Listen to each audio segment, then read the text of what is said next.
Welcome to Noor Kalb. अस्सलाम वालेकुम। आज हम जिस खजाने की गहराई में उतर रहे हैं वो एक YouTube वीडियो का ट्रांसक्रिप्ट है। जी। इसका उन्वान है कुरान पारा 33 उर्दू ट्रांसलेशन। तो हमारे सामने कुरान के कुछ हिस्सों का बहुत ही सादा और रवा उर्दू तर्जुमा है। हमारा मकसद सिर्फ इसका खुलासा करना नहीं है, नहीं, बिल्कुल नहीं, बल्कि ये समझना है कि ये आसान ज़बान ये गहरे फ़लसफ़ों को हम तक कैसे पहुंचाती है। तो चलिए शुरू करते हैं। सोर्स की शुरुआत ही एक बहुत बुनियादी सवाल से होती है ना? बिल्कुल। सवाल है कि और लोगों को क्या हुआ है कि वो उस ज़ात की इबादत नहीं करते जिसने उन्हें पैदा किया, और उसी की तरफ उन्हें लौट कर जाना है। जी, ये एक तरह से पूरी बहस का मौजू तय कर देता है। ये कोई हुक्म नहीं है, बल्कि एक दावत है कि इंसान अपनी असलियत पर गौर करे। और यहाँ जो बात गौर करने वाली है वो ये है कि तर्जुमे में जोर शिर्क के खुदा के साथ किसी और को शरीक करने के बेबुनियाद होने पर है। हाँ, और उसकी दलील भी फौरन दी जाती है कि अगर रहमान कोई नुकसान पहुंचाना चाहे तो ये दूसरे माबूद किसी काम नहीं आएंगे, न सिफारिश कर सकते हैं न बचा सकते हैं। सीधी सी बात है, लेकिन फिर बात एक किस्से की तरफ मुड़ जाती है।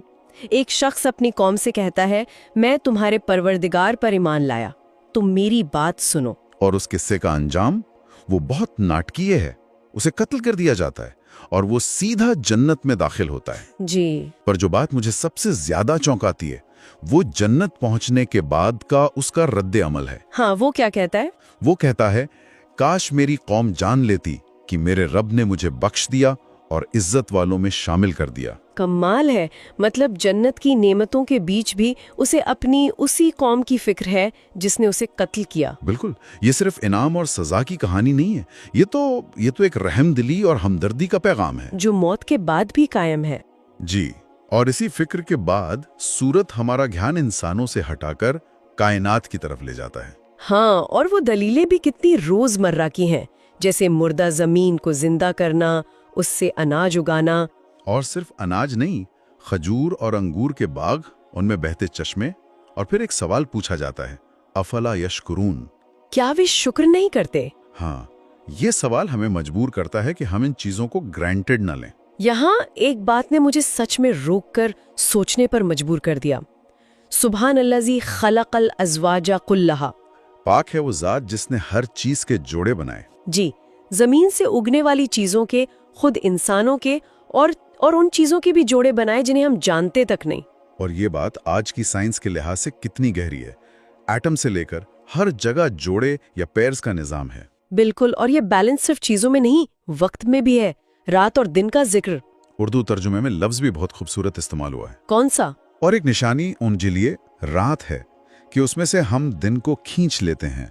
खींच लेते हैं, जैसे किसी चीज पर से कोई गिलाफ उतारा जा रहा हो। बिल्कुल।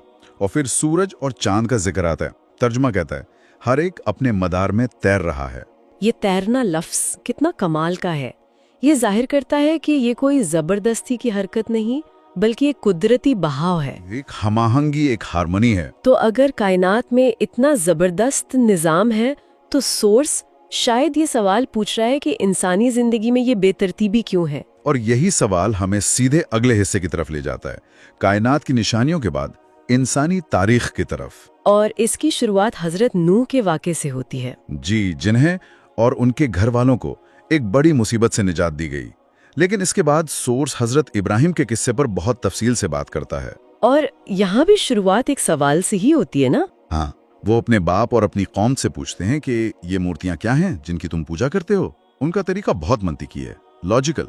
वो उन्हें सीधे सीधे गलत नहीं कह रहे। नहीं, वो उन्हें सोचने पर मजबूर कर रहे हैं। वो कहते हैं, क्या तुम अल्लाह के सिवा दूसरे माबूद चाहते हो? वो उनके अकीदों की बुनियाद को हिला देते हैं। ये तो बहुत मुश्किल रहा होगा, अपने ही समाज और परिवार के खिलाफ जाना। बिल्कुल, लेकिन जो वाकया इसके बाद आता है वो तो ईमान और आजमाइश की इंतहा है। जब हजरत इब्राहिम ख्वाब में देखते हैं कि वो अपने बेटे को कुर्बान कर रहे हैं। और यहाँ सबसे गौर करने वाली बात है उनका अपने बेटे से मुकालमा, उनका डायलॉग। वो उसे हुक्म नहीं देते। नहीं, वो कहते हैं, बेटा मैं ख्वाब में देखता हूँ कि तुम्हें ज़िबा कर रहा हूँ, तो देखो तुम्हारी क्या राय है। एक बाप अपने बेटे से मशवरा कर रहा है। जी। और बेटे का जवाब उर्दू तर्जुमे में ये बहुत असरदार तरीके से सामने आता है। क्या कहता है बेटा? अब्बाजान, जो हुक्म हुआ है उसे कर गुजरिए, इंशाल्लाह आप मुझे साबिरों में से पाएंगे। ये सिर्फ हुक्म मानना नहीं है, ये उस हुक्म की हिकमत को समझे बिना उस पर पूरे दिल से राजी हो जाना है। और सोर्स इसे खुली हुई आजमाइश कहता है। जी, एक इम्तिहान। और जब दोनों उसमें पूरे उतरे तो अल्लाह ने उन्हें एक बड़ा ज़बीहा, मतलब एक जानवर फिदी में दे दिया। इस किस्से के बाद हजरत मूसा, हारून, इलियास, लूत, कई नबियों का जिक्र आता है। और हजरत यूनुस का भी, जिन्हें मछली ने निगल लिया का। और कहा गया कि अगर वो उस हालत में अल्लाह की तस्बीह ना करते तो कयामत तक उसी के पेट में रहते। तो इन सारे किस्सों में एक पैटर्न सा नजर आता है। हाँ, एक वाज़ेह पैटर्न है। एक पैगंबर आता है, वो एक सीधी बात समझाता है, लोग नहीं मानते, फिर एक आजमाइश आती है, और आखिर में ईमान लाने वालों को निजात मिलती है। ये किस्से तारीख के सबक हैं। बिल्कुल। तो ये तो वो पैगंबर थे जो लोगों को पैगाम देते थे, लेकिन क्या होता है जब पैगंबर के हाथ में हुकूमत और ताकत भी हो? अच्छा सवाल है। और सोर्स हमें इसी सवाल के साथ हजरत दाऊद और हजरत सुलेमान के दौर में ले जाता है। और यहाँ भी कहानी की शुरुआत एक आजमाइश से होती है। जी, हजरत दाऊद के पास दो लोग अपना झगड़ा लेकर आते हैं, वो भी दीवार फांद कर। हाँ, एक कहता है ये मेरा भाई है, इसके पास 99 दुम्बियां हैं और मेरे पास सिर्फ एक, और ये वो एक भी मुझसे लेना चाहता है।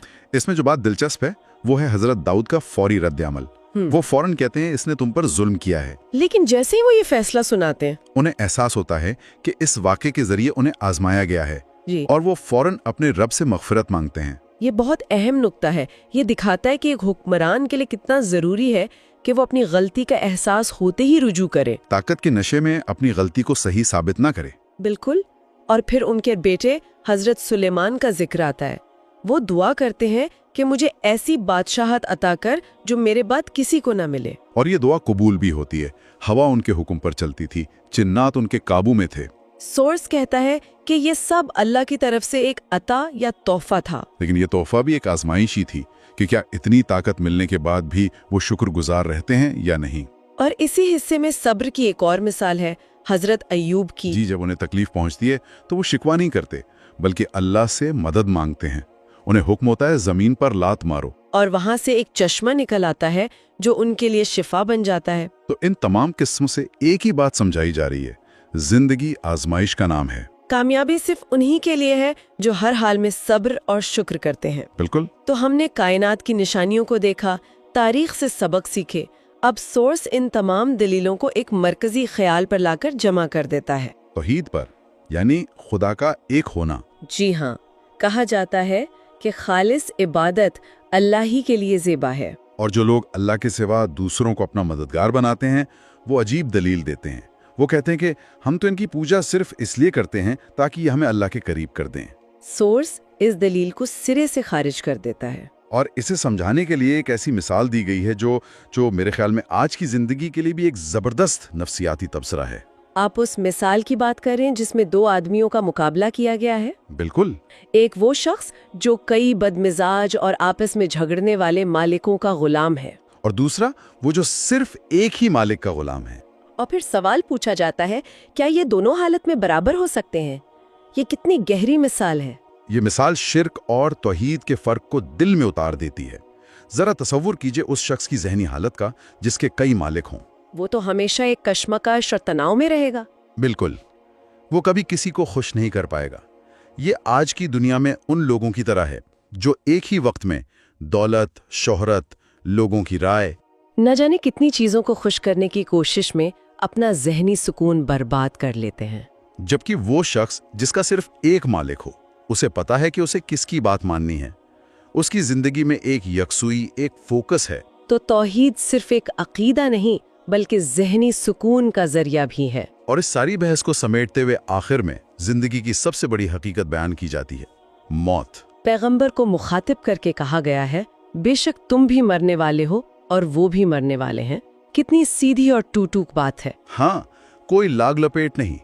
और आगे कहा गया, फिर तुम सब क़यामत के दिन अपने परवरदिगार के सामने झगड़ोगे। ये आयत दुनिया के सारे इख्तिलाफात और झगड़ों को एक नई रोशनी में दिखाती है।